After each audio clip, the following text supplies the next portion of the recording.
Hi, English 1302, week 12. I want to speak to you for just a moment about those last four poems of Robert Frost. Someone asked, how do we learn these? What's a good way of studying these so we really understand them?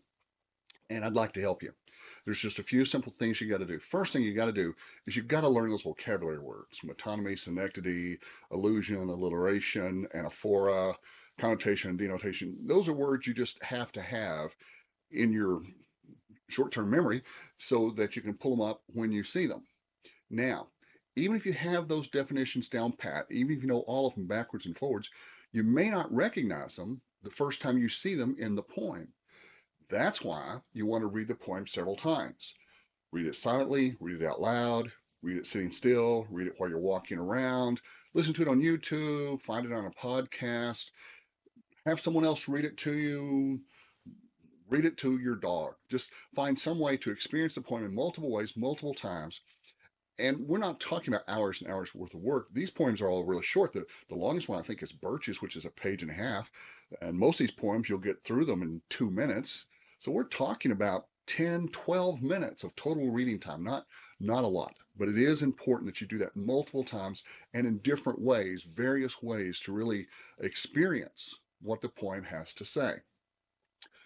Another thing you'll want to do is you will want to have a printout of that PowerPoint slide. I think it's slide number 14 on the Life and Times of Robert Frost that talks about his themes. Because when you read a poem, if you can look and say, oh, this poem uses this theme, then that means you got it, you understand it. For example, the poem from last week, Out, Out, about the little boy who chopped off his hand and died from anesthesia, that was obviously about death and decay and extinction, entropy. So start looking for his themes in every poem you read. And yes, most poems can have more than one theme, and sometimes the theme is not listed. Those are simply a list of his more common major themes, but most of them work out. Um, it's also helpful to really understand the life of Robert Frost, some of the things he went through. The thing I would point out to you about Robert Frost is um, well, there's lots of interesting things about his life, but the fact that he was just such an overnight success, most poets, no poet does that.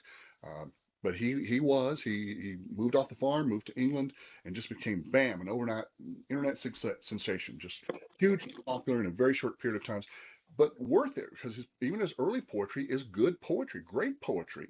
And you notice from 1924 to 1942, he received all these awards and honors and acclamations and just highly recognized for his poetry because it's really great poetry. Let me see if I can help out a little bit more by kind of summarizing some of these for you. Okay, after apple picking is a dream of death. He talks about a long harvest season from literally picking apples with those old-fashioned ladders with the round rungs on them, which leave a permanent impression.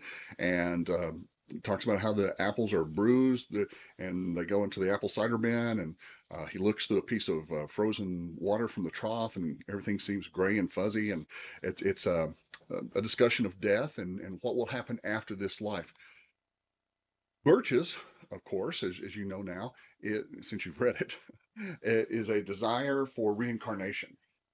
He compares life to this game of climbing up a birch tree and holding on to the top long enough for it to kind of bend over and set you down. And he says, boy, wouldn't it be great if life were like that and life would sit you down and you could climb the tree up again and then be set back down again and do that over and over again. So a call for reincarnation. Dust of Snow, nice short little poem. I mean, maybe what, 2 sentences, uh, just about he's under a hemlock tree and a bird kind of shakes down a little light dusting of snow on him, and it just kind of picks him up a little bit. He makes him rethink a day that he had regretted, turned a bad day into a good day. Then The Runaway is just about a little horse, a Morgan, that kind of little, very young, going through his first snowfall ever, walks up to the fence where they're standing, the person he's talking to, and just kind of runs away. He's scared of the snow. And the poem ends with whoever owns this horse should be told to take him in. So think about those, what those mean, and look for lines, look for memorable lines. Again, read them, reread them, reread them.